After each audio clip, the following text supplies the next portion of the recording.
Welcome to Jodhpur, India's blue city.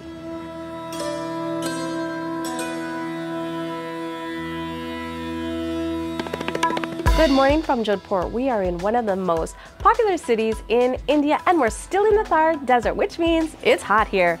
But it's early morning. We're up early because we only have 24 hours in Jodhpur, so we want to do as much as possible.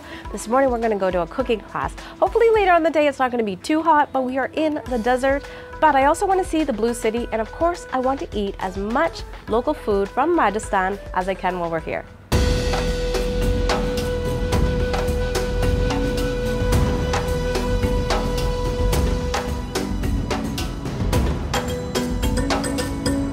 While I love to learn how to cook different traditional food, cooking classes in someone's home is extra special. Here, Rekha shared her life with us. Her mother-in-law, husband, dog, her daughter, they were all there, sharing stories of what it's like to live there, what it's like to be a woman in the area. It was really special, and she's also a fantastic cook.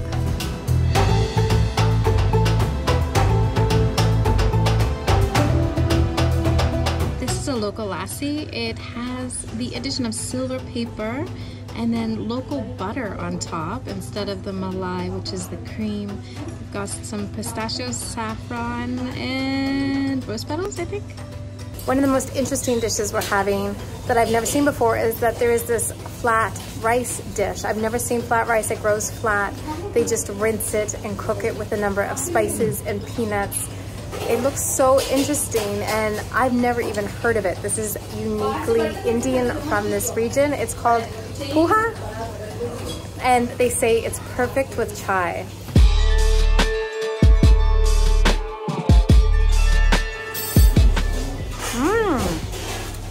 They didn't cook it, they just rinsed it. It's very tender, you can taste all the fresh herbs, the onion, the garlic. There's a little bit of tomato in it, just a little bit of pepper. I think if they made it a little bit not spicy for some of the people in our group. Peanuts in it, curry leaves. This is really salty. This is really good. An incredible amount of food in this class. So far we've had a lassi local to this area. We had chai masala. We had the paneer pakora. We had a regular pakora with a mint chutney. Then we had this whole meal. Is there anything else that we ate? I feel like all we've been doing is eating and learning, and it's just been a really amazing time. One thing I would say that makes this class special over just a regular cooking class is you're in someone's home, and they also share with you the story of their home, their family, and especially here, so generous in sharing how this cooking class has really changed their lives, and because she's such a great cook, has opened up new opportunities for her. So I would definitely come here. This is an insane amount of food. It looks so good. So we have some butter paneer, chapati, basmati rice. We have the aloo tikka.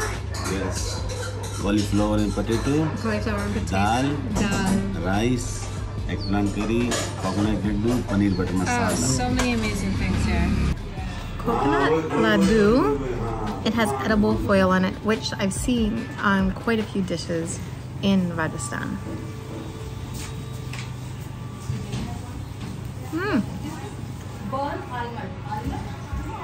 It's sweet, almost like condensed milk, although I know they don't use condensed milk. Just like a sweet coconut ball to end the meal. Perfect. Jodhpur is actually in the Thar Desert, and that makes it hot every single day. After cooking class, we were so full and it was so hot that we decided to go back to the hostel. But the Mustache is fantastic. It has great private rooms, and the restaurant upstairs serves traditional local food that is fantastic. We had an afternoon of just relaxing, and I loved it.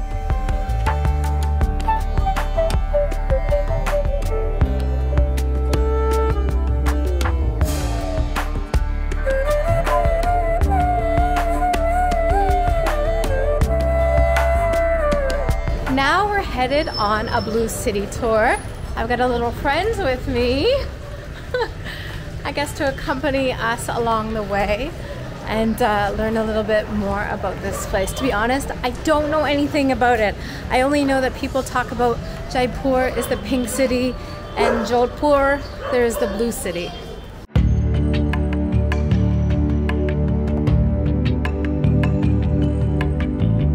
Jodhpur is known as the Sun City and also the Blue City, although not everyone agrees as to why people painted their houses blue here.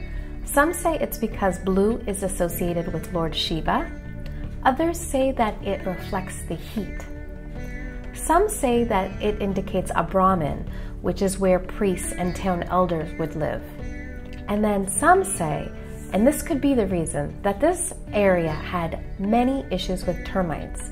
And so what they washed their homes with, a lime wash with copper, actually turned the homes blue.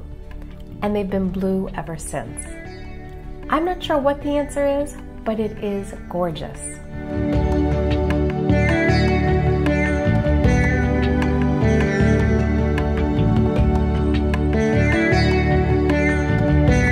All right, the other thing is this place is so photogenic. If you do come on a tour, make sure that you plan an extra couple of hours or at least an hour to stick around and take photos on your own because it's just beautiful, especially at sunset. The lake here is gorgeous.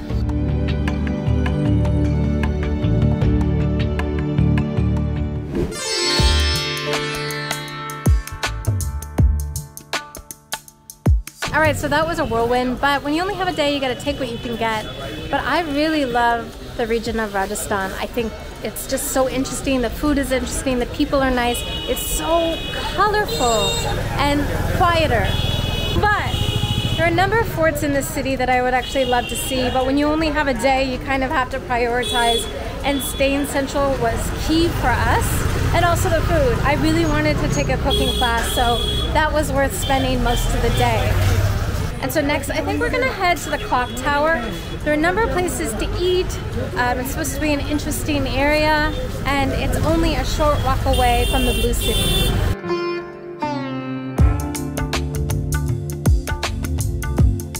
All right, this is a Tuesday night, and it is busy. I can only imagine what it's like on the weekend.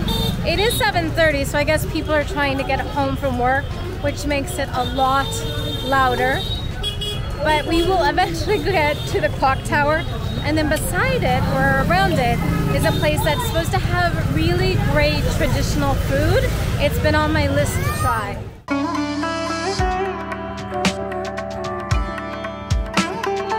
All right, so we made it to Ghansaghar, which is the clock tower. It is one of the most prominent landmarks here in Jodhpur. It's also the busiest area, so it's the clock tower and the surrounding market.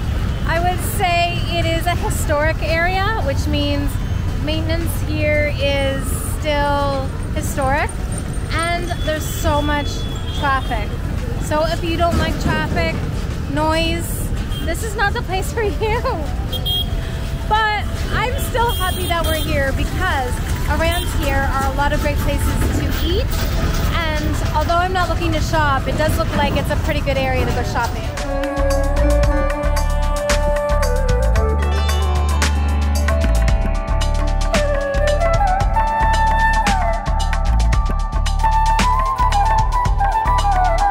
All right, so clock tower, interesting. It's only 100 rupees to get up, so I think it's worth it to just check it out. It does have a nice view of the market, probably would be beautiful during the day. Even at night, it's just interesting to see the spot from a little bit higher. You can see how chaotic it is, and then you can go up to the top to see the clock.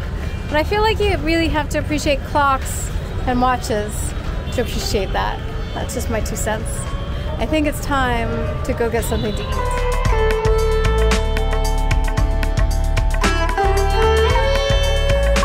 As we walk down this road, I have to be honest, I have a little bit of PTSD from Varanasi. I loved that city, but it was loud, a lot of honking. It just was hot, and really after a couple days really got to me. And then when we got to Jaipur, it was much more relaxed and I really enjoyed it. Not as much honking. Here there's a lot of honking, but I will say this. People who want you to come into their stores, who are trying to sell you things, are not aggressive at all. They invite you in and then that's kind of it. They're very nice and not pushy at all. That said, I don't want to do any shopping. We only have a day, and so I just want to have a couple of snacks that are traditional to this area, and then that's it for the day. It's too short, but you know, you don't always have a long time in each place.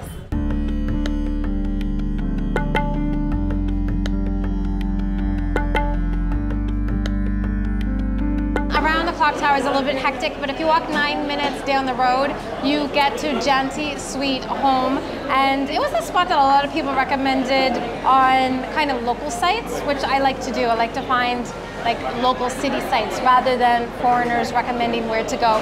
There are definitely a lot of locals here. It's like an old school self-service shop. So down below is a takeaway spot. You just pick up your food and go. And then upstairs is like a cafeteria style place where you first you order, you pay, and then you take your tickets that they give you to the people, and then they give you your food. So one of the things that I wanted to eat here was dahi chaat. It's supposed to be great here, but they don't have any right now because they're out of potato. So they said they could substitute a papdi chaat. I really appreciate so much that there was someone here that could help me in English. And I was just like, whatever you've got is what I will try. So chaat typically, the dahi chaat is a fried bread with a chaat masala yogurt on top, and then you've got some boiled peas and a number of different vegetables. Coriander, also known as cilantro. This looks like it has some beet. So it's just like a lot of different interesting things. And then this actually looks like it is sliced potato, but they told me they don't have potato. It's light from the yogurt and tangy. And then it has so many of these crispy elements, like these crispy puffs, that almost look like they're fried lentils or fried dal. Very colorful. And then I guess this is the wheat that they told me. It almost looks like little haystack. So many different flavors, very bright, not heavy. Feels very healthy. I don't know if it is, but it tastes great. And then for dessert, I wanted to try a dish unique to here called Mata Kulfi. Now, in India, there are lots of frozen treats, but not ice cream, because ice cream, which is whipped, it actually melts really fast, and it is so hot here. So you get a lot of these like kulfi dishes, which are frozen desserts. This is slow cooked, condensed, and flavored milk together. They have a number of different flavors. And then it's stored in these little dishes, these little clay pots, and these are called matkas. It's a very popular street food dish, but again, didn't have a lot of time to wander around looking for street food vendors. However, I've heard that if you want to go to a street food vendor, you can go to the Johari Gate in the city. So here, they've also put some pistachios and pomegranate on it. And I wanted mango. They told me there was no mango, but it would be raspberry. I don't know what this flavor is. It's good. It's almost like it's just like a sweet treat, but not too sweet. It's not raspberry, it's not mango. This is not the last of our eating tonight, because there's a spot that I would really like to try 2 deep fried treats.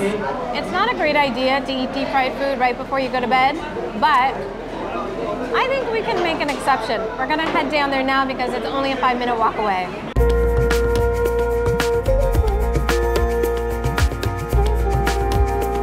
Guys, I'm so sad. So Shahi Samosa is supposed to have the best samosas, and then there's also this dish that is a street food deep fried chili stuffed with potato. I missed it. I'm gonna see if I can get up early tomorrow morning and maybe I can find it before my flight, because I'm not leaving the country, but I am leaving the city. Stay tuned for tomorrow. So bad news. last night, the reason why it was so busy is that it's a holiday today. And so the options for street food ended early last night. That was why. And then today, a lot of things are closed early, getting ready for afternoon celebrations. But the good news is we're actually staying at the Jodhpur Mustache. The Mustache is like a chain of boutique hostels around India. And actually they're really quite nice, and the restaurant here is fantastic. So this is where yesterday we had the thali, and then today we're having breakfast. So I'm having a dish that I tried yesterday in the cooking class. This is poha, and the reason I wanted to try it is because it's just so unique. It's that flattened rice cooked in different spices, tomato, chilies. It's a unique dish. It's a simple dish, but oh, some peanuts in there. It's just so full of flavor. Just really, really interesting. And he got some paratha, which we also had yesterday. So we've had these throughout India. It's a style of bread, and it's stuffed with, this one is stuffed with chili and onion. It comes with just a really great sambal. And then I think this is a yogurt. Yeah, so good. So I didn't eat as much as I wanted to in Jodhpur, but I've said this a couple times in the video. I really want to come back here. Rajasthan is just such an interesting place. I think there's so much more to see. We didn't see any of the forts except from afar, but the architecture here also looks really interesting. And while I'm always visiting for the food, you do need to walk it off a little bit. And this is one of the most beautiful places, I think, to do that. So Jodhpur, I'm leaving you, but I will be back.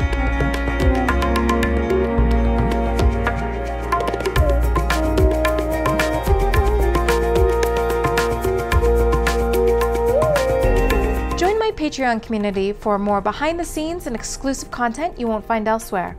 You can also find me on Instagram, and be sure to like this video and subscribe to my channel. All of these things make my day. Thank you so much for your support.